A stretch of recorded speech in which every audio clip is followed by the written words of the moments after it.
Hello.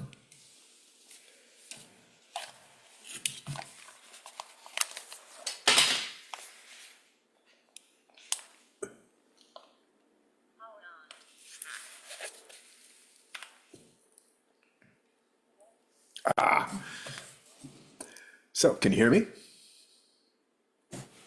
Excellent. Excellent. Excellent. Excellent.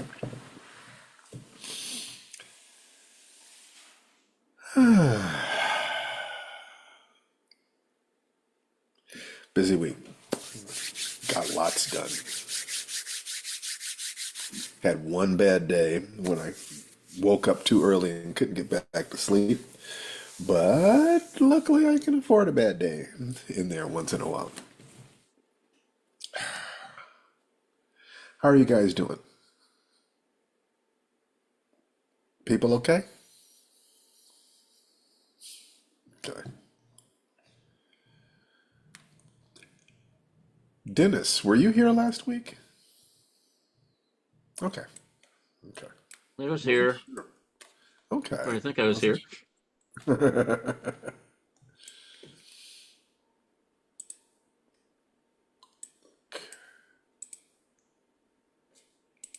Possibly a different background. That might have been when I was at my dad's place. Could be. And it could just simply be that I don't remember. I mean, that happens. There's always so many balls to keep juggling, keep in the air. The Star Wars people are sending me to New York Comic Con, so I'll have to do Yes. Firedance on Saturday instead of Friday. So being able to have a little flexibility in here enables me to be with you every week. If there is one date when it feels like it seems that Tananarive and I will be going back to Atlanta for her father's 90th birthday. And that week, I'm going to pre record a message for you guys and send it out to you. So be sure that you're on the mailing list because I can't. I'll be flying on Friday, and then the party is on Saturday, so there's just no practical way to do that. But I do love you, and I care, and I want to be here as often as I possibly can for you. Oh, Tananarive just came in, so good. I'll be able to turn over, be able to make her the co-host. Great. So she is now co-host. She'll be able to spot me, and I'm going to start the recording so I don't forget about that.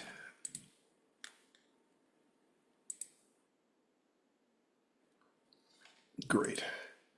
And I hope everybody's good and that we're going to have a good show today.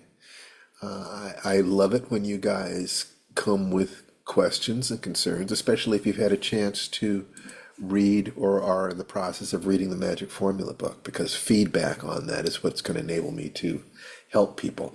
So let's get started. It is now 12 noon, and welcome to Firedance, which is sort of the active arm of life writing. We're going to be kind of going back to the beginning of my teaching today because I feel that we have enough of a foundation for me to be able to move back and forth between the wide view and the small view.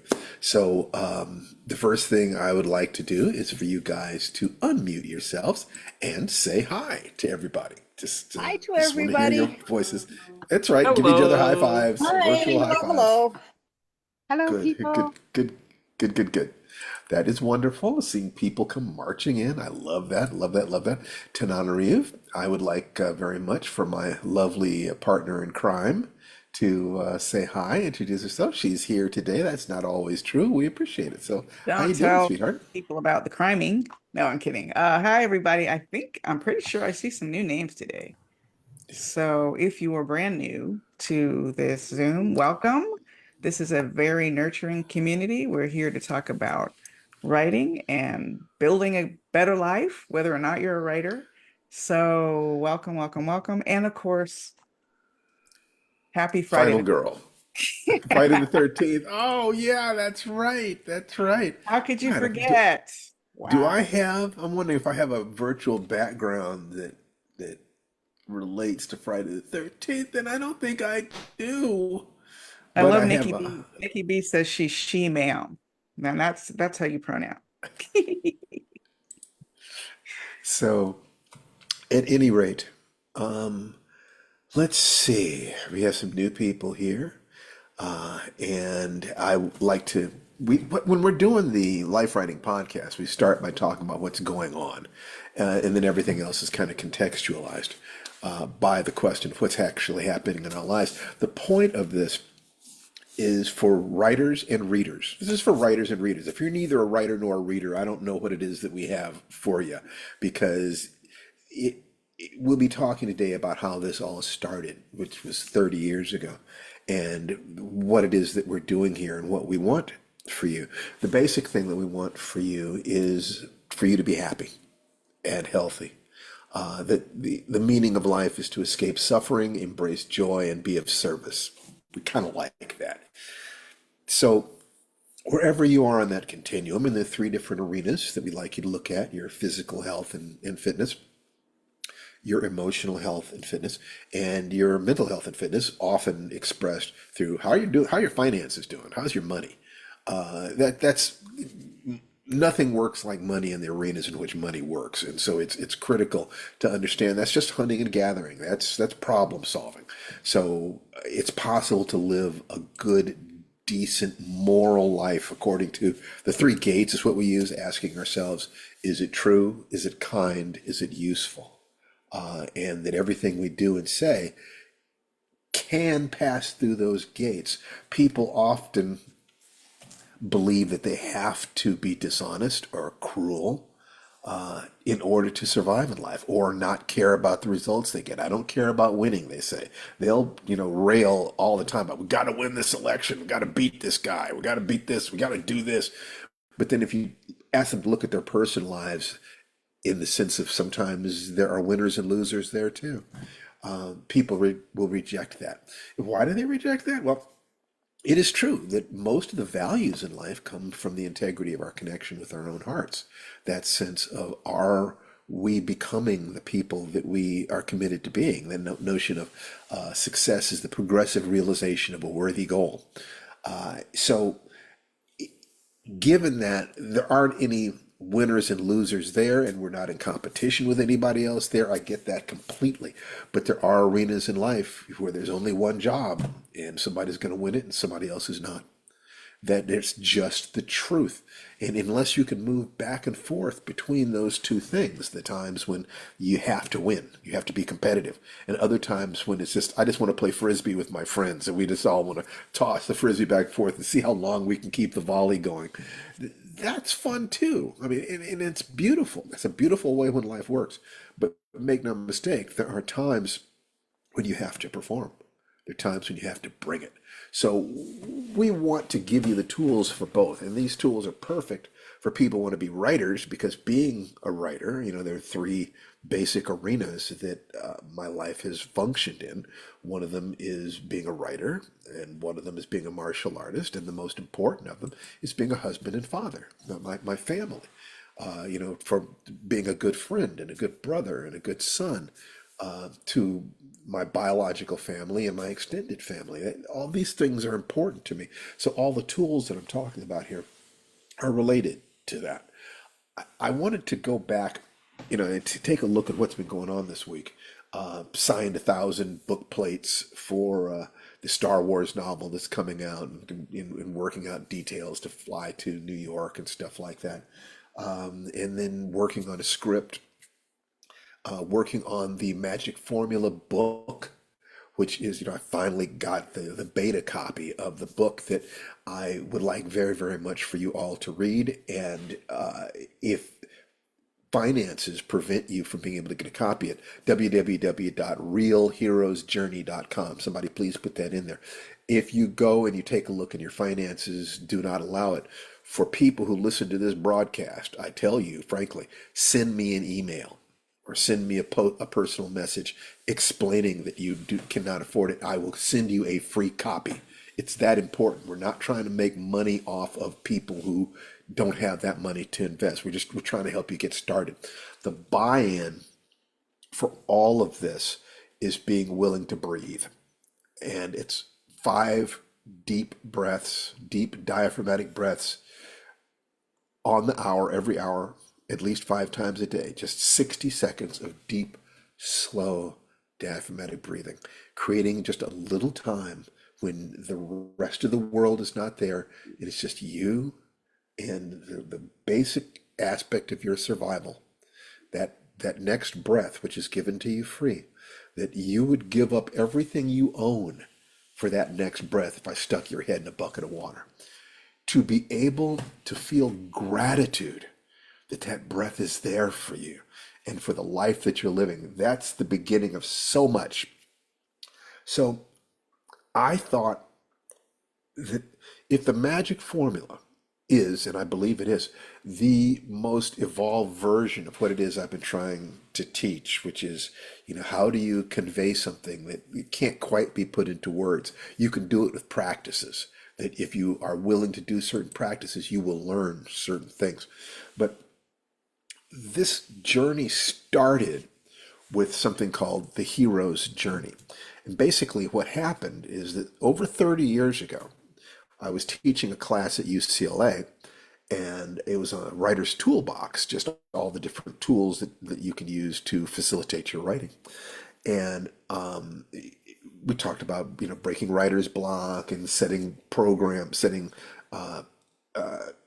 goals for yourself, daily writing goals, and so forth and so on. And people were enjoying the class. But then somebody said something. He said, I don't have the time. What you've taught us is fantastic, but I don't have the time to be able to implement it. And there's this expression that from time to time, life gives you a cubic inch of opportunity. And that if you take it, it's yours. And if you can't take it, it's gone forever. And I got one of those moments right then. I said to them, if you were a character in a story you were writing, and at the end of that story, that character got everything they wanted, what would you have that character do right now? And it's like his eyes crossed. It was almost like you could see smoke coming out of his ears. But suddenly he started coming up with his own answers. I could instead of going to lunch, I could bring a sack lunch and eat at my desk and take that time to do a little writing down. And I could swap chores with my wife so that I'm doing more of the heavier chores that take less time, but that she's not physically strong enough to do easily. And that might give me a little bit of time as long as I can negotiate with it. And I would tell my kids about the fact that I'm trying to sell stories and get them excited about it, and then they would support. And I was listening to this and I was thinking, where did all this problem solving come from? Why is it that suddenly, rather than feeling stuck by his life, he's looking at the answers? He's generating his own answers. So I went home that night and I told my wife at the time, Tony, I told her what had happened. I said, I think something important has happened here. Do you agree? Because I want to dig into this. And she did agree. And over the next few days, I did some research. And one of the things I did was I came across the work of Joseph Campbell, who I had studied before. I mean, not studied it deeply, but I was familiar with his work. And he said he was basically a cultural anthropologist. And he wrote a book called The Hero with a Thousand Faces back in the 50s. And he said something to the effect that our cultural stories are the depersonalized personal myths, and that our personal stories are the personalized cultural myths. In other words, that there is a connection between the stories we tell each other on the cultural level and the lives that we live on a personal level. And I took a look at his analysis of what he called the hero's journey, which involved a lot of mythic archetypes and other things like that. And I simplified it until it related not just to the structure of story, but also to the process of accomplishing things. And I asked myself the question, well, what is this? If it is possible to extract the same pattern or to sense the same pattern in stories from all over the world, through all time, in all mediums, what is this really? And I came up with a hypothesis that storytelling is the elders of the tribe telling the young people of the tribe, this is the way your life is going to be. If that were true, then this is the collected wisdom of all humanity in terms of these are the things you're going to go through. And I decided to test it. So the 10 steps that I'm going to put this up on the board. Okay, there we go. And now I'm going to share my screen. All right. So the hero's journey, one way of looking at the hero's journey are these 10 steps. The first is that the hero is confronted with a challenge. Okay, and this obviously happens because human beings enjoy homeostasis. They like to keep things even. They will just continue down the same road they're on unless something changes. Okay, so the challenge can be considered the change that gets the attention of the character. Initially, they will reject the challenge. Quite often, not always. This is like a circle, and no story, or very few stories, are 360 degrees of arc any more than all musical compositions utilize all 88 keys of a piano. In fact, you never play them in order. That's not music. So this is understand the pattern and then see how it applies and then do jazz with it. A proper story is about the time that someone changes, and our bodies don't want to change, our egos don't want to change. So there's going to be fear and discomfort associated with the change. So step two, rejecting the challenge, is a natural thing. So I often use Star Wars as an example. So the first step is, come with me, Luke, learn the ways of the Force. The second is I have to stay home and work on the moisture evaporators. This was in A New Hope. The third step is the acceptance of the challenge. That at some point the character has to say, "All right, I'll do it." And in this case, it was his aunt and uncle are killed by stormtroopers, and teach me to be a Jedi like my father. The road of trials is just the places that you go and the things that you do between here and your ultimate challenge. Uh, Opportunities to learn about yourself and the world. Allies and powers, you always either gain allies or you gain powers or you learn to access them differently.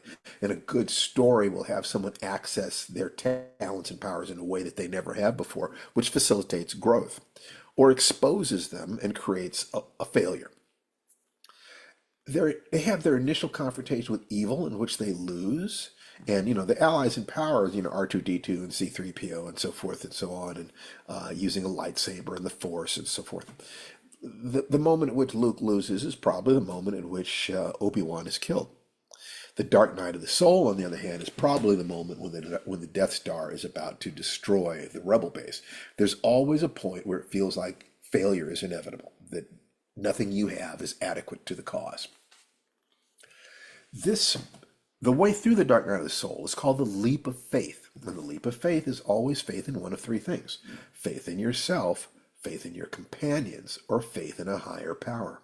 If you take that leap, and in Star Wars it was all three. It was trust your feelings, Luke, which then allowed him to control the Force, and Han Solo comes diving in out of the sun to save him. Confront evil and win. Death Star is blown up. Student becomes a teacher. Luke and Han are given medals. Medals represent the culture saying, emulate this person's behavior. So George Lucas understood this and used this in designing Star Wars. And of course, we've seen it 1,000 times before and 1,000 times since. We're going to apply this today to a particular movie, Beetlejuice. Okay, not the sequel. Not the sequel just came out, but the original, because I think most of us have seen the original, so there are no spoilers involved here. But if you can understand, the way to do this is to apply the hero's journey to a couple of dozen of your favorite movies and books so that you can start seeing the way the pattern is used and the way it's not a science as much as it is an art form. So let's take a look and see how we would apply this to Beetlejuice. Okay, so the heroes are the Maitlands, Barbara and Adam Maitland. And in the beginning of the movie, they're confronted with a challenge. They have to cope with death. Okay, they die at the very beginning. Initially they reject the challenge. They can't believe that they're dead. But eventually they settle into their kind of passive roles, a kind of just here in the afterlife. They're forced to accept the challenge of actually coping with the circumstances of their death when the Dietzes move in and violate the sanctity of their house. It forces them to act. So they set out on the road of trials, which in this particular case is literally a movement into the underworld to learn about the techniques, of coping with the dead, the handbook for the recently deceased, and so forth and so on. Their allies and powers, they have ghostly powers, and the goth girl Lydia Dietz is an ally for them, and the bioexorcist Beetlejuice. Aha! So the numbering system here. Boop. Make this. They confront evil and lose when they try to handle things themselves, but are almost destroyed by a clumsy ghost racing ceremony. Remember that? God, I hate numbers sometimes.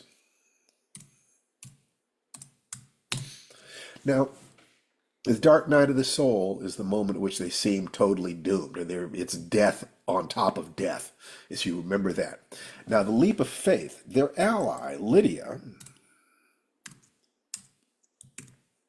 calls Beetlejuice, says it 3 times. Beetlejuice, Beetlejuice, Beetlejuice. And she trusts the demonic Beetlejuice who saved the Maitlands, but then wants to marry Lydia. They confront evil and win when, with the use of a massive sandworm, they drive Beetlejuice back to the underworld. The student becomes the teacher. Basically, the Maitlands teach Lydia to enjoy life and to embrace life while she's alive. Now, so before we go on, and there's definitely more fun to be had, let's make sure that if anybody have any comments, questions, or requests about anything that we've covered so far, is this clear? Seems pretty clear? Okay, good. Back to sharing. Okay. Now, let's take a look at the story of Beetlejuice from a different perspective. Let's look at it from the villain's perspective, from Beetlejuice's perspective, because that's what you do. Every character in a story has their own journey. These journeys just intersect, and that's why how you get the tension between the lead character and the antagonist. So Beetlejuice's challenge is to escape the underworld. That's what he wants. The rejection of the challenge, he doesn't really reject that challenge. Beetlejuice has no limits. He's pure id. I mean, he's just, pure action, pure self-interest. So he's not rejecting that challenge. One might say that in a different situation, his challenge was to be a decent creature, but he's not. That's just not his journey at all. He accepts the challenge. He accepted this goal before the movie even began. His new goal is to marry Lydia, to get out, marry Lydia. The road to this is advertising and marketing to people in need of a bioexorcist and then conning them into believing that he can be of help to them. Allies and powers. He has extensive and varied powers, but of course the naive Maitlands and Lydia are allies in the sense of they're the ones who can let him out of the underworld. He confronts good. Instead of confronting evil and winning, the antagonist confronts good. Rather than confronting evil and losing, the antagonist confronts good and wins. He banishes the Dietz guests, and instead of a dark night of the soul, the antagonist will get a high moment when it seems that they've won everything that they desire. That moment of light for them is that he seems to be about to marry Lydia. he's totally rejected faith in anything outside himself. Like I said, he's pure id, and there's nothing he cares about outside himself and his desires, which sets him up because the Maitlands do care about others, therefore others care about them, which means that a powerful villain like Thanos can be defeated by Captain America because Captain America has the ability to bond an incredible team to himself. Okay. So you could easily do a villain's journey for Thanos in the Avengers movies, easily. Okay, so number nine, instead of confronting evil and winning, he confronts good and loses. The Maitlands drive him back to the underworld. And the last step is the student devolves. Rather than learning and growing and moving on to the next level, he devolves. He's learned nothing from his experience and is right back where he started at the end of the movie. So, before I go even further, any comments, questions, or requests about any of this? Are you seeing the way the dynamics of the hero's journey and what they want and the villain's journey and what they want interact with each other, creating that dramatic tension? Okay, great. And for writers, for readers, and movie lovers, all you have to do is apply this to a dozen different movies that you enjoy, and you'll start seeing all sorts of fascinating connections. And just in the process of doing that, it's a fantastic exercise. But the real power of this comes later. Basically, let's share for the last time today. Because now what we want to do is relate this to you. Now, maybe your goal is to write a book or a story or to have a career. That's fine. But the fact is that you can relate it to any challenge. So the question is, what is the challenge in your life that you wish to confront? In terms of the rejection, what has stopped you from taking consistent, aggressive action to accomplish what it is that you want, especially if you're going to apply the magic formula? It's almost always going to be fear. If you can identify the fear that has stopped you from taking the best and clearest and most effective action, you're way ahead of the game. Okay, acceptance. At some point, you're going to need to accept the challenge. You're going to say, I want to change this. I'm tired of being in this position. I want to write that book. I want to have that relationship. I want to lose that weight. I want to make that money, whatever it is. And we suggest that you commit to solving this problem at a minimum rate of 1% per week. The road of trials. You follow the path laid out by somebody who got where you're trying to go, starting where you are. If you're following the magic formula, then you start with breathing.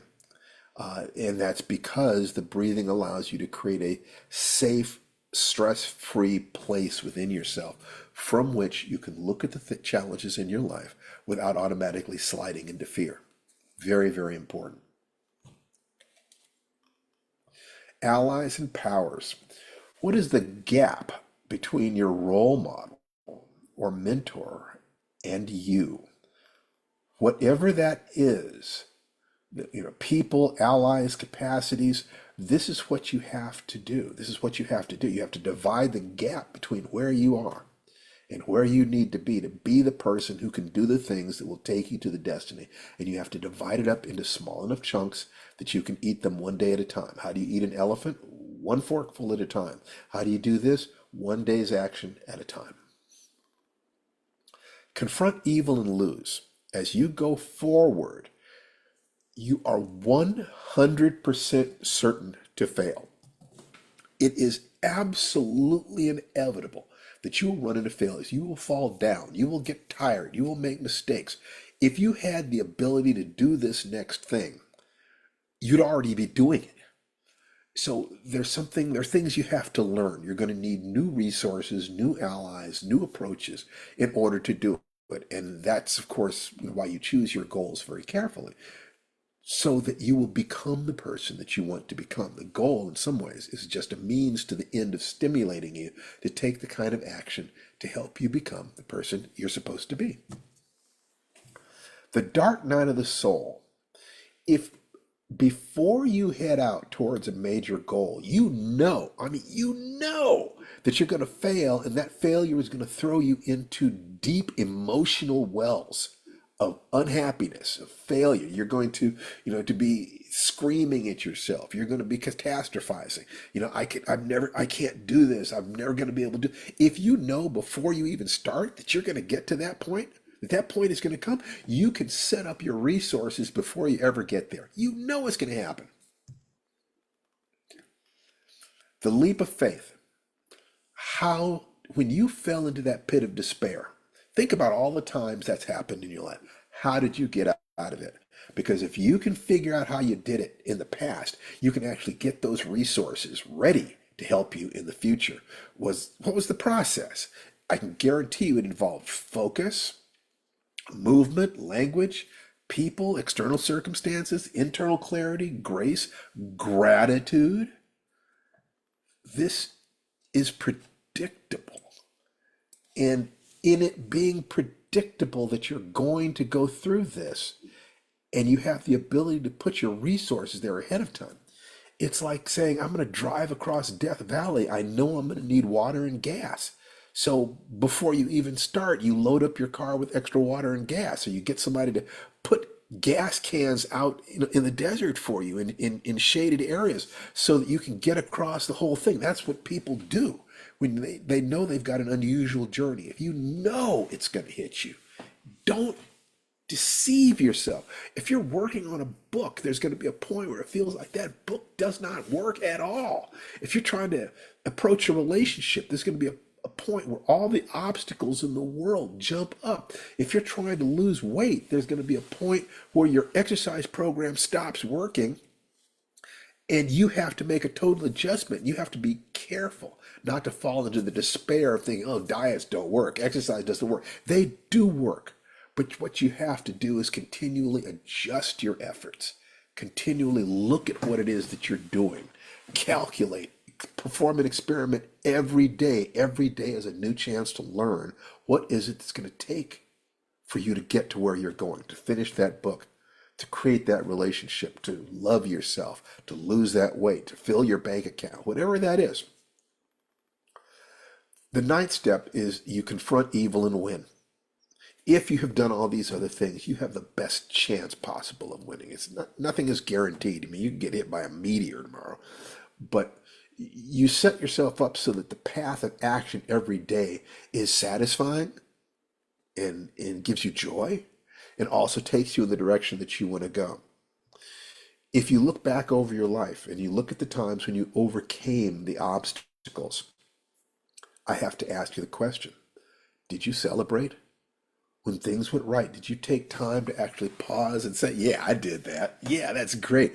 To actually be happy, to give your nervous system a chance to luxuriate in how wonderful it felt to overcome this obstacle. Because when things go wrong, you luxuriate in the pain, you marinate in the pain, you baste in the pain. If you don't take the time to celebrate your victories, your unconscious mind will associate effort with pain. If you associate your victories with great pleasure and celebration, every time you have to do something, yes, you'll see there could be negatives here, but I remember the positives too. You have to light up your life with those positives so that when you get to those branching forks in the road and you have the option of not acting or acting, you believe that your actions can increase your joy, can decrease your pain, and can allow you to be of even greater benefit to your community. Remember that your task is to set up a system which, followed daily, will take you to your goal. Then all you have to do is ask yourself every day, did I or did I not follow the system? If you didn't, you look at why you didn't and you make those corrections. What you don't do is wait until once every year on New Year's Day and say, did I get what I wanted? No, small versions of it every day. The next level is the student becomes the teacher, the movement to the next level. This is often facilitated by teaching others what you have learned and experienced. Not what you think, not what you hope, what you've actually experienced. And this is what all marketing is. Everybody who's trying to accomplish something, if, in terms of the hero's journey, meets a mentor at some point who says, I've been down the road you're on, follow me. Anything you have legitimately learned that has legitimately helped you to escape suffering and increase joy is something that you, at an earlier phase in your journey, would have wanted to know, would pay to know. Because if you can talk to the right mentor, you can save yourself months, years, decades of pushing on doors marked pull because you couldn't read the language. Teach others once you've learned it. It's not only your obligation, but it is the fastest and best way to know that you've learned something. So that is the hero's journey applied to a movie, applied to the villain of the movie, and applied to your own life efforts. All you have to do is look at what it is that you're trying to accomplish in your life. We give you frameworks every week. I don't know which one of these frameworks will be of maximum use to you. What we suggest you do is, spend a little time saying, well, if I applied this framework, what does it tell me? Okay, maybe that one doesn't work. Maybe this one does work. Maybe I learn a little bit here. Every time you shift perspectives on a story, and like there are hundreds of different story patterns, for instance, every story pattern will reveal something new about a situation. You can take a news event, break it down into a story pattern, and you'll see how does this story pattern make sense of this? How does this one make sense of it? The same thing is true for looking at the challenges in your life. Your challenge is to be an awake, aware adult human being, to move away from pain and suffering. And suffering is basically when we hold on to pain. Pain is non-negotiable. Suffering is optional. Embrace joy, and joy is a feeling of positive emotion that is not connected to your circumstances. Okay, Nelson Mandela could find joy in a prison cell because he knew that when he got out, he was going to give service to the world. So he used it to prepare himself for service.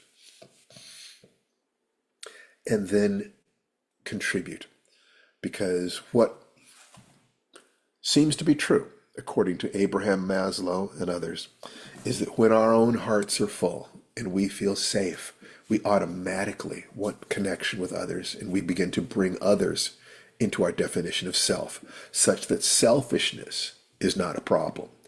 The problem is a limited definition of self. You start believing that you end at your skin, then that's all you care about.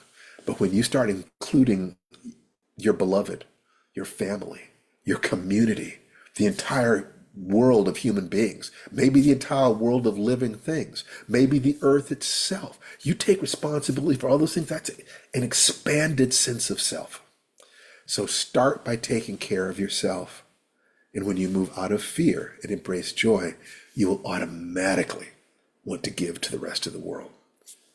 The other thing that we do in these is we have an initial lecture where I share a perspective. And then I invite people to raise their hands and bring into this space what's going on in their lives with a comment, question, request, some results that they've had, something that they want to brainstorm about. Please now raise your hands and let me know what do you think of what I just said? Did you find it useful? What's going on in your lives? How can we help you? How can we serve you? This is your time now. And the more you will ask questions and challenge us, the better this time is for you. And that's the commitment. That's why we take this time every week to do something for you. So, who has a question for me? As I often say, volunteer, or you will be voluntold. Silman. Hello, good afternoon, everyone. I just Good would like to afternoon. make a quick comment. I've been using this exercise of comparing the hero's journey to some of my favorite movies, and I've always get like stuck on step number 3, like to accept the challenge. And recently I watched Bones and all, and I realized like the Accept the Challenge, it doesn't have to be like this big dramatic event. Like for that movie, it was simply like her lights got turned off, and so she couldn't stay at home anymore, and she had to leave. So it was like that was a small That's event. right. That's So I right. really so it helps a lot. And the beautiful thing about your realization is that the 88 keys of a piano, each key has a particular note, but music is understanding the emotional resonance caused by a note and hitting those keys in an order that creates in series the emotional change you want. And that means hitting them in the order you want, at the intensity that you want, as frequently or infrequently as you want, at different speeds, this is to understand the hero's journey. This is your finger exercises. It's not music. Once you can apply this to a dozen of your favorite movies, you'll start saying, oh, I see this. And you'll see it every time, either directly or indirectly, because sometimes filmmakers and writers, they understand that you're expecting the next step. So they deliberately mess with you. They deliberately do something different. And that's what you want. The reader wants an emotional experience, but they do not want that experience in the way they expect it to happen. They want to be surprised. They want you to come at them from a different angle. So we start with the finger exercises, and then we move to more sophisticated applications, and we deconstruct it and take it apart, and frustrate, and do this and do that. That's where the art comes in, because every time you do that, you ask, where does their mind go? Where do their emotions go? It's a sophisticated level of playing the game. It's separate from the level of what words you put on the page, which every time you see a word, your brain has to go into an interpretation of what that word is. It's called the transderivational search. So in between the two words, their brain went someplace trying to interpret that first word. You are guiding their thoughts, not with the text, but with where their brain has to go in order to interpret the text. And the same thing is true on the level of words, sentences, images, sequences, all the time. You are God in the universe of your writing. And the reader or the viewer trusts you. So your initial task is to create rapport with the reader so that they trust you.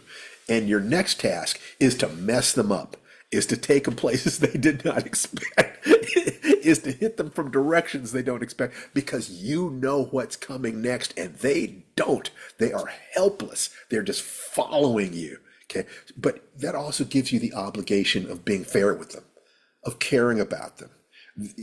They're trusting you.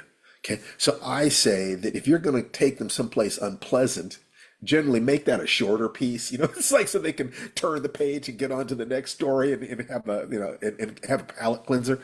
I would never write a book that had a down ending. I'm not going to leave somebody in that place for days or weeks, but that's just me. It is possible to do it. Stephen King can do Pet Sematary, which has a down ending, because he's writing so many books that he can't have all his books end up, or you'll always know that everything's going to be okay. So you have to write something from time to time. But anyway, I could go off on this forever, but your answer is great. Thank you so much. That's a perfect first question. Benta Dixon, I'm going to. Yes. Hello. Can you hear me? I sure can. All right. Hi, everyone. So happy to be here with you all. Well, first, I have just a comment, which is that in 2018, I took you and Toronto Reeves' Afrofuturist class, and that was definitely kind of jumping off point for me in my writing. But I definitely went through the whole reject the challenge thing and kind of wasn't consistent. But it has led to me being able to be accepted into Viable Paradise this year, which is an intensive writers workshop for fantasy. Okay, hold on for just a moment. We're getting some feedback. Oh, sorry about that. Can you hear me better now, or is it still? I need you to turn down your sound. Oh, okay. Is that better? No. No, it's not. I don't know why. I'm not going to worry about it. There's just some feedback. Not terrible. Yeah, it's not Okay. terrible. I just I'm really sorry wanted about to pay that. No, I just really wanted to pay careful attention. So you were saying that Sorry. you've had a win. And Yeah. Tanana Yes, I Reed, had a just jump win, on stage. which is that Tanana Reed, you take over. I got accepted into this workshop. I'm really excited about it.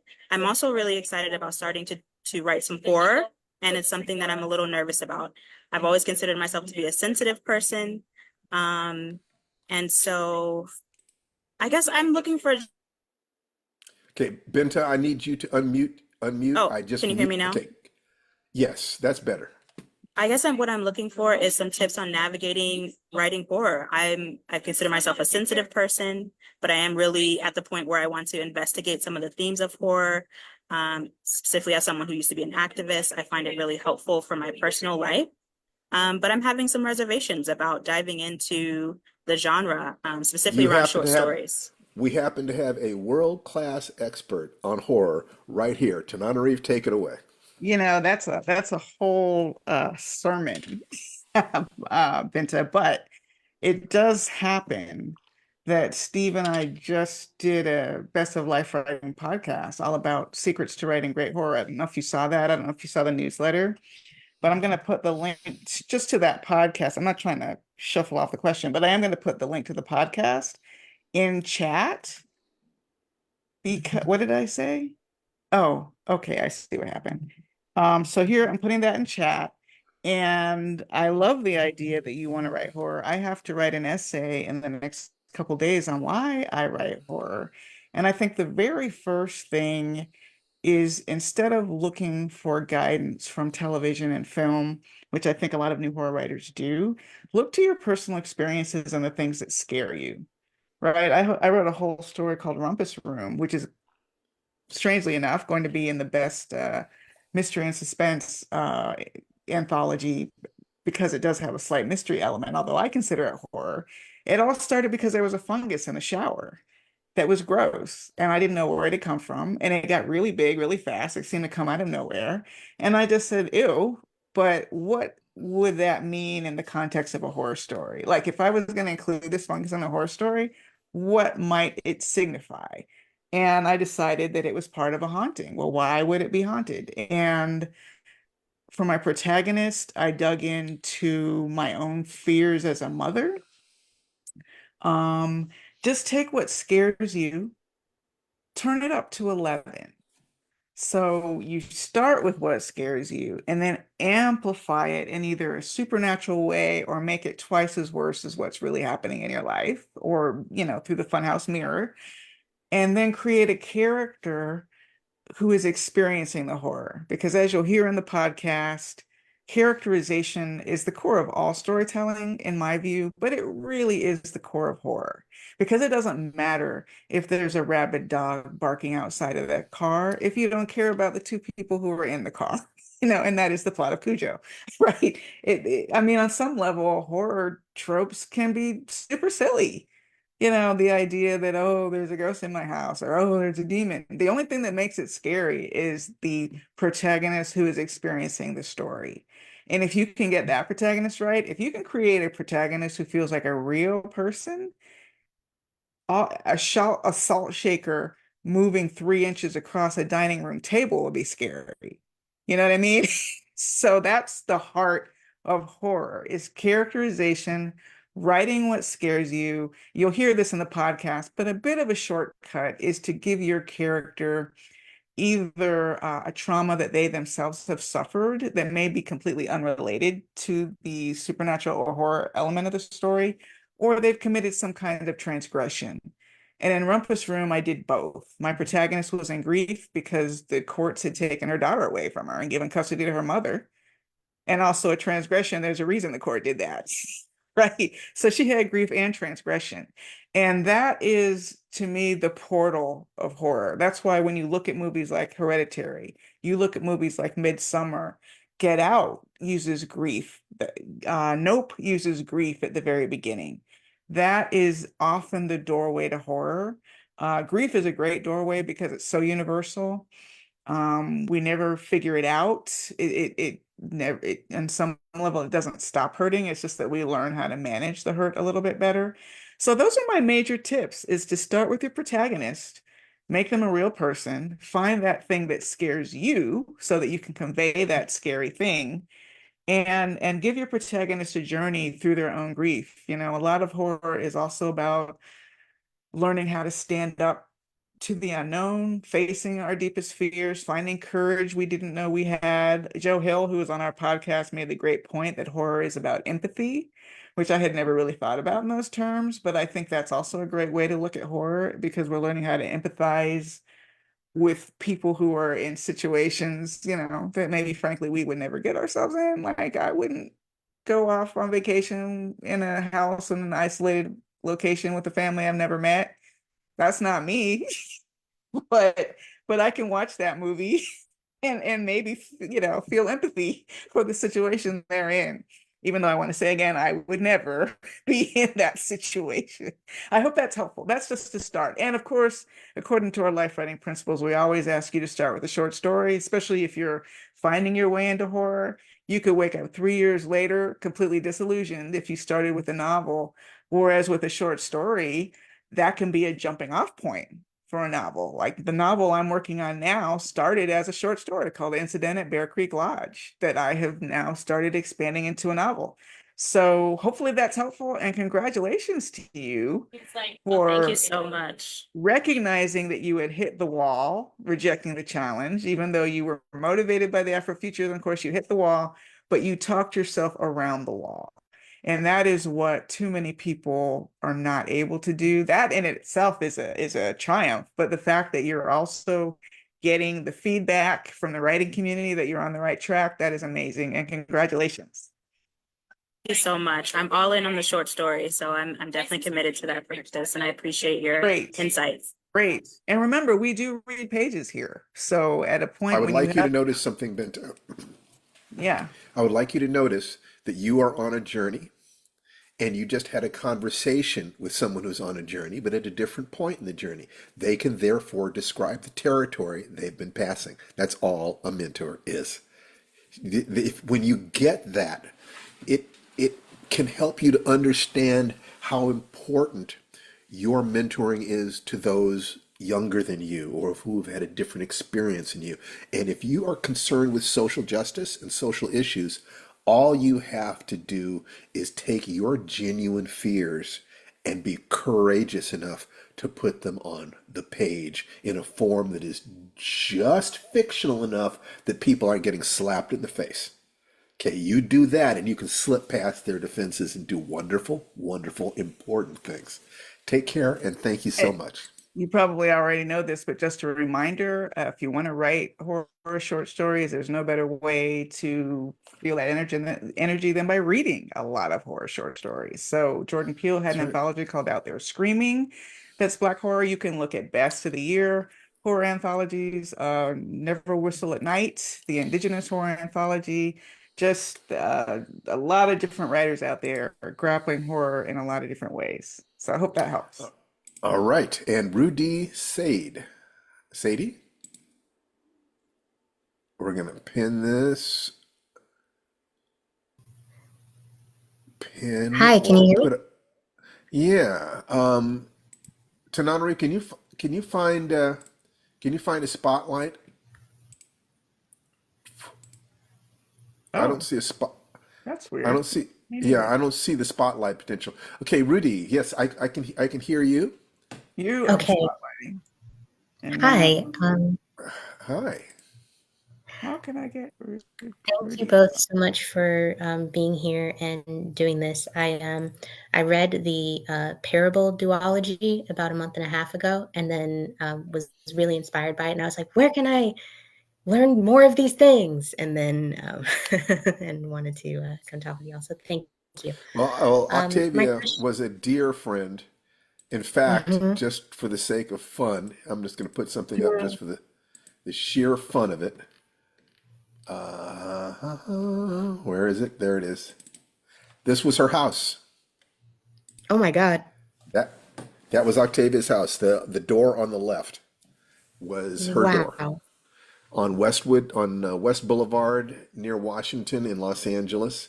And I lived only about 4 blocks away from her, and we used to get together all the time. She was a wonderful, wonderful human being. So if you have any questions that might be able to help you, I'll see if I can channel Octavia for you. That's amazing. Thank you so much for sharing that. That's really cool. You bet. Um, She, she was very my dear to me. question, that's God, that's like mind blowing. That's so cool. I'm really appreciative that you guys are here. My question is related to short stories, like you were just talking about.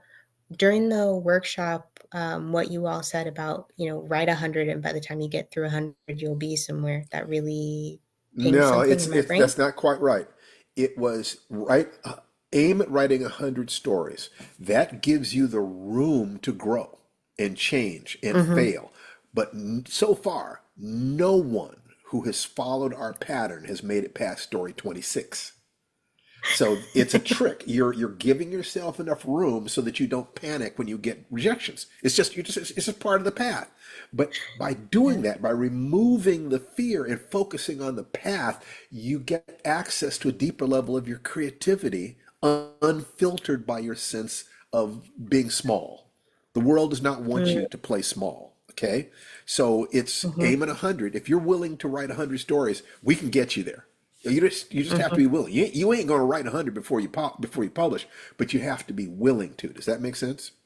Yeah, absolutely. Okay, good. So now go ahead, please. That's a good clarifier that informs the back half of the question.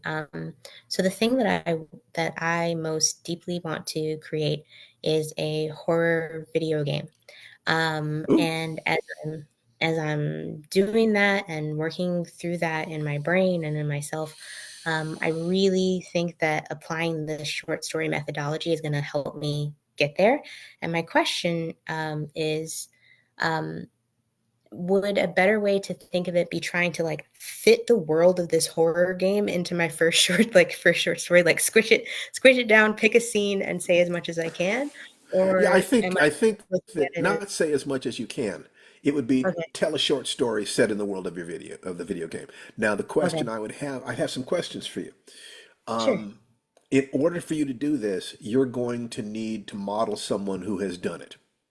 Okay, okay, you need to study people who've created video games because probably you're going to want to be part of a team. mm-hmm. Are you a programmer? I'm not. Okay, so I'm what you want definitely to do, working finding. I think, is to sell stories Mm-hmm. that build your world. Yeah, an origin story, I would say. What's like the Mm, video, like the story, like you walked through the portal and the tree trunk and landed on the other side and what happened? What I'm just making that up. But mm-hmm. an origin Mm-hmm. story for your video game where you introduce the character and the dilemma and what's scary about it and what your character does in the course of about 25 pages to confront that dilemma. That is basically your opening salvo. This is me creating IP. Like if you sell that short story, you have literal IP, Mm-hmm. intellectual Mm-hmm. property, which is Mm-hmm. something that a game developer could option, for example, or you could use, as Steve said, to attract more people to your team to do the aspects of game building that you don't know how to do. Mm-hmm. Yeah, you think Mm-hmm. about it. If you build a world, it will be much easier for you to attract people to play in your world. If Yeah. you build a world and you decide, I don't want to sell this property, I want to create a business, then it'd be a matter of, well, what people do you need to know? You need programmers, you need people who are marketers, you're going to need people to raise money. So the more professional you are about the part of it that you're bringing, let's say what you want to bring is the story. Mm-hmm. So that means that in order to attract people who are interested, who have the finances to make it happen, when you walk in that room, you have to be God. You have to really know what you're talking about. You're Yeah. asking them to invest millions of dollars and thousands of hours of time to bring your vision to life. You have to know your world. You better still, if you can say, and I've got all these fans and it's been published in all these different places, then you have the chance of maybe partnering with someone who is a programmer, Mm-hmm. building a proposal, Mm-hmm. and finding the 100 people who could conceivably say yes, Mm-hmm. and then seeing how do you get to them. So Mm-hmm. there's two different things. There is developing the story skill, And then there's understanding what are the steps that it takes to get a game done? Mm-hmm. Because thousands of people have done it before you, which Yeah. means that you will be able to find models of how to do it. How clever you are at creating those models and utilizing those models will be up to you. But I can Mm-hmm. promise you that in terms of my virtual backgrounds, which I love so dearly, that you want to look into Think and Grow Rich. You Okay. really, really do. That Okay. Think and Grow Rich, of all the patterns I have ever seen, if you start with the desire to have a video game, and then you have step two, the faith, that all you need is the faith that, you might say, I don't know how to do this, but I can learn. I don't know how to do this yet. I don't know how to do this, but I can find the people who do, and I can partner with them. As long as you can find the place inside yourself that believes it's possible, then you can go on to the next step, which is being sure that your internal and external, values and goals and so forth are on alignment. You can look at the hero's journey and say, okay, I've accepted the challenge of getting this done. I'm going to set out on this journey. I need allies and abilities. Once again, so you're looking at that. I need to build a mastermind. By coming here and talking to us, we cannot give you specifics about how to start a video game, do a video game, because we have not done that. However, we know people who have, and we've Mm-hmm. played games, and we've read things, and and more importantly, there are processes that underlie success in any Mm-hmm. arena. And once you learn those processes, then you get to ask yourself, how would I apply that to this?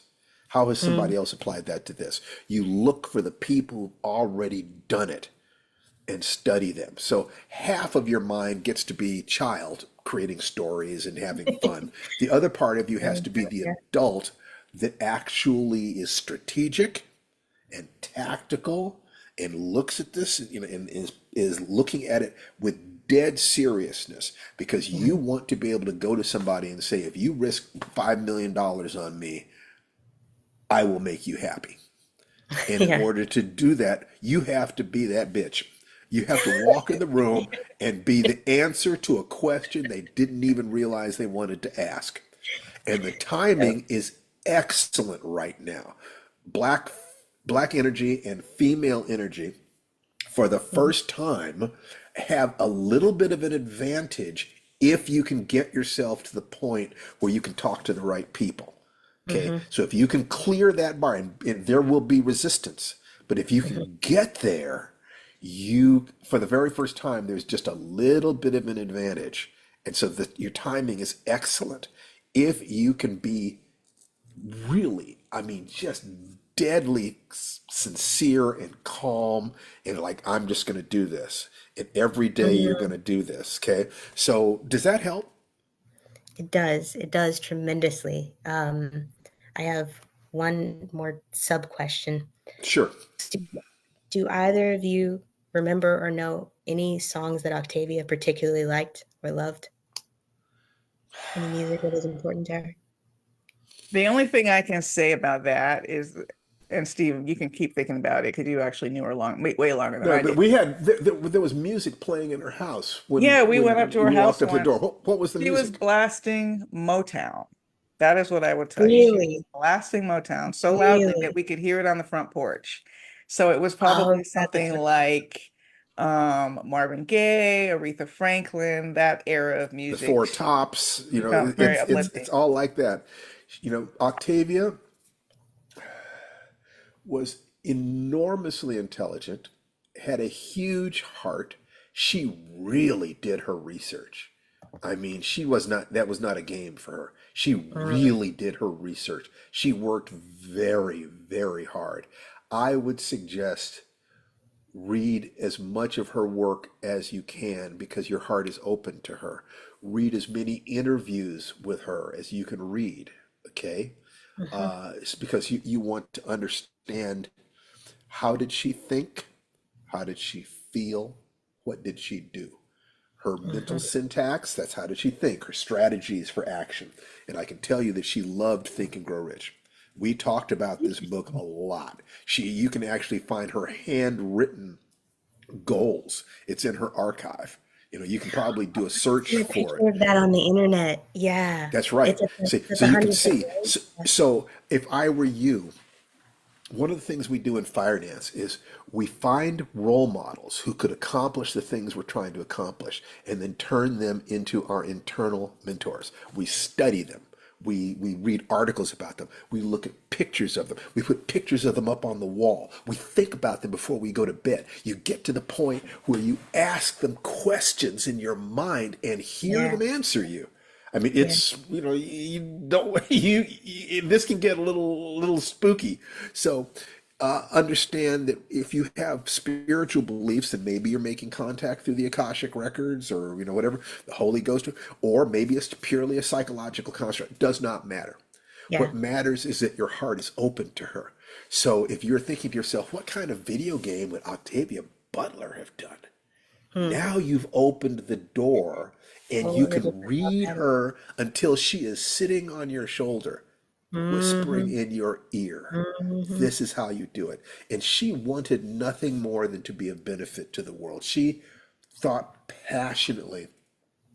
One of the things that I often say is that she was terribly concerned with the future of the human race because Oh, of our hierarchical nature and our wow. tendency to put our tribe higher on that hierarchy than others. So racism and sexism were very important to her. If Mm-hmm. you have something important to say that is powered by your belief in the world, you can probably access her spirit and Mm-hmm. ask her how you should write this. Mm-hmm. Okay? And be one of her daughters. She would be proud of that. Thank you. Thank you both You're so very much welcome. for what you're You doing betcha. today and in general and all your work. Woo, about it, about it. Thank you. Yeah. We love this. I mean, it's we have we have courses and things that we do, and we encourage people to get a copy of the Magic Formula book. We will give you a free copy if you can't afford one. Get into our courses. Come here on Fridays, sometimes on Saturdays, but most on Fridays, where we have a chance to coach you for free. No one is ever charged to be here. We do not ask. There is no differentiation. This is about open-hearted sharing. We give away everything. We don't hold anything back, but we do love for you to get into the different courses if you want to go further down that rabbit hole. All right. So let's see who's next. Remove spotlight. And I'm going to remove my spotlight. And I'm going to see who's out there. Raise your hands, please. Did somebody had their hand up and then disappeared? Bum, bum, bum, bum. Okay, I don't see who that was. Alexander Adams, how are you doing? I'm doing good. I was just asking your lovely wife a little piece of advice, and she answered me. I'm getting edit fixes back for my story, and one of the things that I found really awkward, I didn't know what to do with, was one of the editors gets the voice that's telling the story, because the whole thing is you get a prologue of the character introducing itself, and then it embarks on this big long story, and then at the end it pulls the story back to itself and says, okay, bye, here we go. But all the way through the story, I don't want you to lose the understanding that this person's talking to you, that you're not reading a book, you're being talked to. And what the one editor kept doing was telling me to, suggesting to clarify my statements by putting them in active voice as opposed to passive. And it kept sitting wrong with me. And I'm like, is it okay to not take what the editors tell you to do? It's okay, but you decrease your chance of selling to that particular editor. Now, have you already sold this? Yeah, it's my own company, so it's not a problem. So the answer is yes, but it's if you should consider it deeply, Yeah. but and you should have clear reasons for not taking it. As Yeah. simple as that. A lot of times, when I'm looking at where the story is, if it is something that's like got a motion to it, that you're caught up in what's happening in the story, then I will do that. I'll go ahead and fix it and make it into active. But if it's where I kind of want you to understand that what you're hearing is an opinion of the storyteller, then I keep it in the passive. And it's basically I've only argued with about half of the edits, Well, but that's okay. I you mean, you know, might also take a look at, are there examples of stories that have done what you're trying to do? In other words, it would be possible for you to start a story with a bunch of people sitting around the campfire, and somebody comes and says, give me some meat and a piece of beef, and I'll tell you a story. And literally, he starts saying "once upon a time," and then you go into the story. And from time to right, time, you could pop out of it, and it and talk about the campfire again. I've seen people move between those levels. As long as you understand that you're doing that, you can actually use that as a form of hypnotic induction. I mean, yes, but the most important thing is that you finish the story, see what it is that you've got, get opinions about it, and get on to your next story. yep, Because what you're looking for is the process, not the goal. The process is the goal. This is spending every day doing this and learning and learning and learning. Okay? yep. That's perfect. Okay. Thank you. Great. That's fantastic. All right. So let's see. Somebody else was hovering. I could have sworn I saw a hand. Who's Avalon Jaka? Hi, Stephen. Good to see Huh? you. Um, Hi. so I after the Unforgettable Characters workshop, I was so excited about really practicing with characterization that my husband and I came up with a list for kind of an Inktober challenge. He's a digital artist, so we kind of came up with these like freebie. Inktober. I like it. Yeah. So he's gonna like be drawing these characters or how whatever he decides to do with them, and then I'll be kind of writing flash like short stories with them, like about an hour a day, just trying to really work on characterizing and working on short story formats because that's not something I've Okay, really. so let me ask you a question. Yeah. You are planning to write multiple short stories in that month? Yes, Okay. probably it'll be like a story a day, but they would be like flash stories, like, whatever That I can sounds amazing. in an hour. That sounds totally amazing. And Yeah, in order to do that, you'll just have to get in touch with your creative flow and just let that first draft gush out. Don't worry about it at all. Fix it in the rewrite. yeah, Just, let it gush out. I would say that a story a day is an amazing goal. And if you have confidence in that, you should absolutely push it. Just go for it. If you have any doubts about that at all, a story a week would still be fantastic. So, start out, see what happens. There's no reason in the world you can't do this. So, do you have a question for me? This is a fantastic project. yeah. I was just curious if, like, obviously Tananarive is not on here anymore, but I was curious if either of you have experience with like flash projects like that, or even like NaNoWriMo, where you're writing these big chunks of work. Yeah, that's called our life. Right, every day. Every day, and sometimes the pressure is greater than others. But we have coached people who've done specifically that, and we have known people. Harlan Ellison did something very similar to that.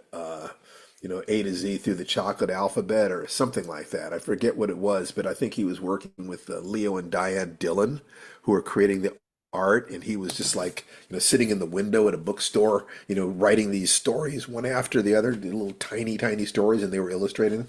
So it's the your access to flow, and it could be a really wonderful thing for you and your husband to do this together. This could be a real intimacy generator as you begin to hook up more deeply, in this process. So I would say have hysterical fun. I would also say deliberately seek to do many different kinds of stories. Horror, romance, comedy, absurd, super serious, newspaper article. You see what I'm saying? That Mm. that try different things, see how it feels, see what comes out of it. But it sounds like it could be a stupendously powerful thing for you. Yeah, I'm excited. I've never really worked on like doing a just prompts in general. It's been a while since I've done like any kind of creative writing, so but I think that's a great tip for, different angles. I really like the newspaper angle because specifically there's like one day where we'll be writing about aliens, and I think that could be a really interesting angle to go with a newspaper kind of style writing because that's my experience as journalism. So Well, I the just beautiful the thing here is just have fun with it. If you have fun with it, the learning will come automatically. But if you're having fun with it, it's going to be easier for you to access the playful part of yourself. And if you're playful about this and not taking it too seriously, then you're much more likely to take your brakes off and just flow with it and just run with it and be absurd and have fun and be a be a little girl who is writing and telling stories to her friends for the sheer joy of it rather than any sense of something useful and adult happening later on. There is enough time. The rewrite is when you put your adult cap on. But Ray Bradbury would talk about how the first draft should be like running barefoot through the grass, just writing from sheer intoxication of love of the craft. If you can do that, at the end of a month, you're going to be a different writer. And God bless you. And please come back and let us know how you did. I love this share. That's terrific. thank you. All It's right. all inspiration from you two. So Thank you. you're Thank you rolling. for letting us in. We love writing. We love writers. We love teaching. I think you guys can tell that. So um, get to work. Oh yeah, I'm excited. All right. Thank you. Okay. Who's next? Let's see. Who's next? Who do I see? Who's Roz Carter? Is Roz Carter there? I'm here. I'm here. Can you hear me? Okay. Yeah, I can hear you, Roz, but I couldn't. Oh, there you are. There you are. That's Fantastic. All right, Roz, how are you, sweetheart? I'm good. I'm good. Things are going well. I actually following the your advice. I have actually written a short story. I had a little bit of anxiety about doing it because I'm not used to writing in a short form. I'm usually writing longer works. So not only did I write it, I actually sent it off to my writing buddies last week. Got good feedback, and it's on my schedule to revise, based on some of their feedback this weekend. So yeah, Okay, and then send it out and get on to and your then next send it story. out, and then If you send it will do out. that, that the life writing process, write at least a short sentence a day, write 1 to 4 short stories a month, finish and submit at least one per month. Don't rewrite except to editorial request. Read 10 times what you write and continue this process 100 times. If you will stay on that path, we can absolutely coach you. This may be a silly. Am Stillman said, "Who do you submit the stories to? You submit them the same place you're reading them." In other words, when I say read 10 times what you write, that's not just for input about writing. That's also market research. What are the magazines and the books? Look at the mastheads. What are the names of the companies, the names of the editors? You look at books and you'll see people thanking their agents and editors. You're trying to step behind the curtain. To stop thinking about books and stories as these things that you read and how the hell did they get there. You're starting to see that it's part of just a process. So, Roz, you have finished a story. Fantastic. Congratulations. You are a writer, period. You're a writer. Yes. And what we want now is to move you to the level of being the kind of published writer that you want to be. Um, okay, do you have any questions for us? I there was something you said earlier about writing tragedies, and it gave me pause because the novel that I finished back in July, it is a tragedy. It does not end on a lovely high note. And I struggled while writing this whether it was going to be, too depressing. But it, for me, for that draft, it really needed to be as depressing as it is. Um, my question is, when I am ready, I'm not anywhere near it. When I am ready to, send this out to agents, because I do think I want to go the traditional published route for this one.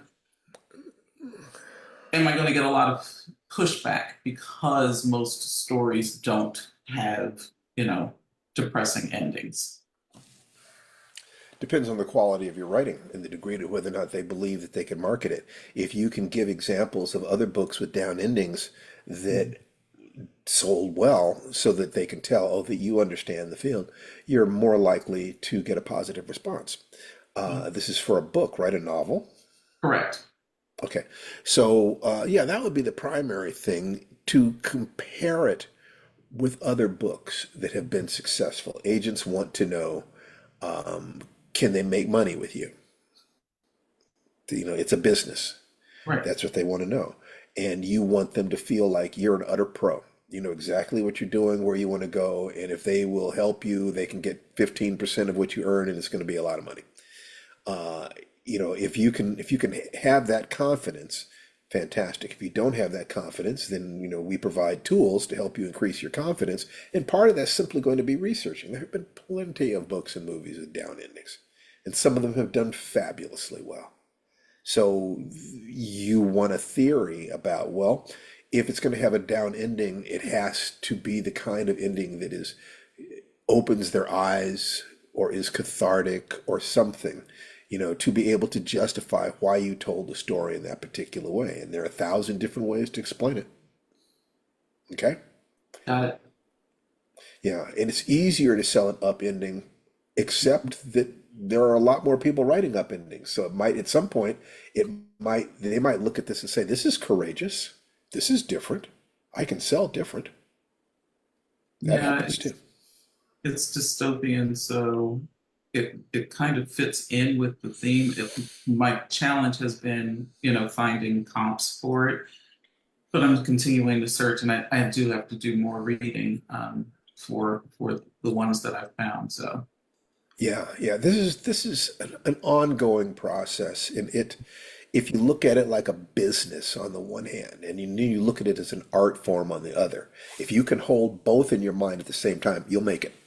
The people who don't make it are the people who look at it only as a business, and they become hacks, or people who look at it only as an art form, they become bitter, because unless they are just intuitive geniuses, they're going to run into real problems, and they're going to get eaten alive.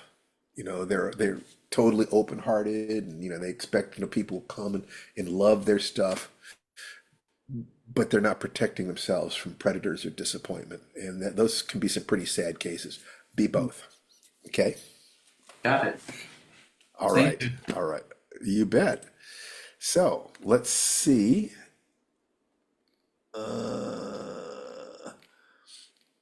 Okay, person from the site looking for the Google Doc draft. I see. Stephen Bauer. Stephen, you're on Facebook, I believe. So why don't you message me on Facebook, and I'll send you the link there. Will You'll do. be able to add, you'll be able to add comments. No problem. All right. So who else has? We got 10 more minutes. So who else has a question that we can answer today for you? This is a good group. I'm really enjoying the kinds of quality of questions. Who has issues just in their lives that you would like to address? Because remember, you are the hero in the adventure of your lifetime. That you take ownership of your life, right? The world, you're looking at the world and you're taking actions and you're adjusting to the way the world reacts exactly the same way as if you were writing a story. Angelique Davis.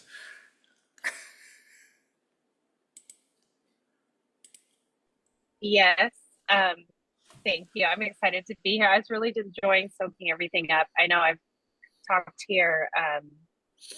I've been working on a nonfiction book about my research on racial gaslighting that I did. It was published academically, but we're doing a longer book about that and giving a lot of examples. And I think I'm just here getting encouragement. And I've been writing the nonfiction piece, but then my fiction and my short stories are all stories that have that theme throughout them. So Well, they're one of the things you might want to kind of, remember is a very powerful tool in a piece of nonfiction is taking an incident and telling it like a story. Is, just really the the tools of fiction allow you to take an actual event and connect people to it, get them to enter it, get them to deepen their connection in there. So think about some of the most powerful storytelling you've ever heard by speakers and teachers who are world class. They will often use storytelling techniques. yeah, yeah. And that's Okay, why I've been working on the fiction. Um, because good. I'm trying to incorporate that in the nonfiction to tell stories and give examples. And so your course has been great. And I just feel like I'm still developing like how to really draw readers in. Fantastic. And if we can be of any use to you, please come back. Please don't hesitate to ask any questions. And we'll do all that we can to forward your work. Okay, thank you. Okay, you take care. All right. So let me see. Uh, Joanna Wheeler. Joanna.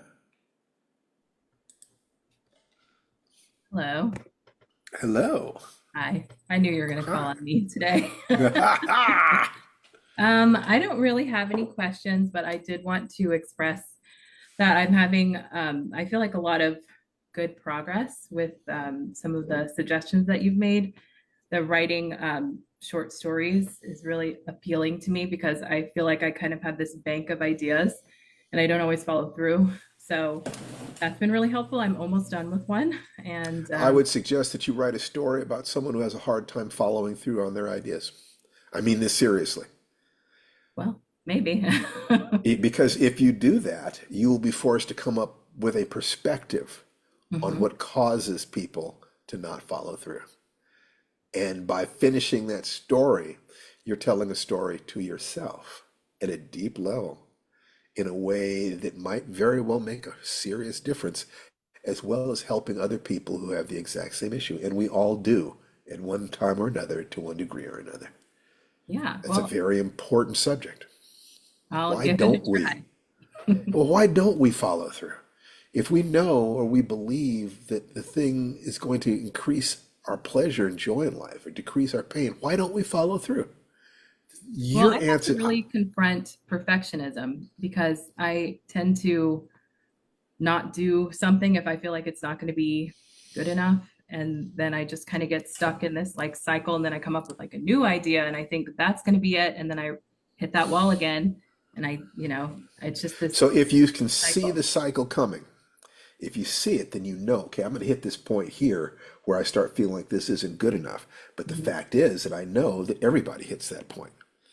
Now, listen to this. Perfectionism is procrastination masquerading as quality control. Yeah. So, if you know you're going to hit that point, then when you proceed on a short story and you hit that point, you literally will be able to say, oh, there it is. There's that point again. I've hit that point again. And you recognize it as just being part of the process rather than as something, as a message that you have to pay attention to. You don't have to pay attention to it. You don't have to do anything in connection with it. You notice it. You ask yourself, is this true? Is it true that this idea isn't perfect? Yeah, but is it true that if it isn't perfect, that means I can't write it? No. Is it kind to your dreams? If you take a look and say, countless times I've been stopped by this. No, no, it's not kind to that little girl inside you. That little girl's mommy needs to hug her and hold her and say, you know something? Just go ahead and finish it. Just finish it. We'll polish it later on. It's okay. Everything, diamonds look like just chunks of rock when you dig them out of the ground. Okay, that you need to just finish it, then we'll polish it together. Okay, Mhm. and then is it useful? Is it true? Is it kind? Is it useful? If you believe that art is important, if you've let yourself be stopped by fear of imperfection, then I ask you a very important question. Where else in your life have you done the exact same thing? You've simply identified it in the arena of writing. But that same tendency of mind will stop you in other areas. Where else have you not done because you couldn't do it perfectly the first time? Who told Um, you you needed to? yeah, that's something to think about. Yeah, that's right. It's just something to think about. My answers won't be your answers. I can give you answers, I can give you perspectives, but the important thing is, what do you really think? Mhm. You know, and then how do you get out of that? If you have identified an actual belief structure, piece of mental syntax, behavior that has stopped you, and you logically know, I should change this. Then you get to spend time saying, let me research how to get out of procrastination. Let me research how to get out of perfectionism. And you talk to people or you do internet research or whatever. You've gotten out of it before. How did you do it? How did you rescue yourself? How did you save yourself? How did you do? Was it that you promised somebody else? Was it something changed? Did you think about? You start, if you will do this, then every failure and every obstacle becomes a lesson, an opportunity to learn about the only two things worth learning about. Who are you and what is the world? As you dig into those questions, you will develop your own unique perspective on life. And that is what it is that you have to offer your readers. Your unique perspective. There's never been another you, and there never will be. And if you don't sing your song, it will go unsung for all eternity. I'd like for you to actually step up and give yourself that gift. Okay? Okay, I like that too. All right. Excellent. Good, good, good. All Thank right. you. You bet. So, as we come to a close today, uh, this is, I love this so much. If you guys will reach out to me and let me know what subjects you'd like me to cover, what things you'd like me to do, we are totally open. Hey, Maggie, who's one of my old friends there, Megan Lancaster. We're totally open to taking custom subjects, to answering questions. We are an open book about that. Just we'll answer almost anything you can ask. Figure out what is it that would be the most useful thing for us to do during these 90 minutes that we have together every week. I would like to build this to, I'd like to have 1,000 people on our calls here. I would like to be able to answer questions and help people to build a community of creative people who are sharing with each other and sharing with the world. I believe that we can make the world a better place together. I honestly believe that. That's what drives me. So please, everybody, unmute yourselves and say goodbye. Bye. So Thanks, long. Bye, everybody. Bye, everyone. See everyone. you. Steve. There. Great. Have a We'll wonderful week. see. Be sure you're on our mailing list, www.stephenbarneslist.com. That way, if there's an interruption, we can send you an email and let you know, what's going on and what day we're going to be doing things. Get a copy of the Magic Formula book. If you can't afford it, get in touch with us and we'll make sure you get a free copy. And more than anything else, remember always that the divinity within me salutes and acknowledges the divinity within each and every one of you. Namaste. Take care. Have a wonderful week. Bye bye.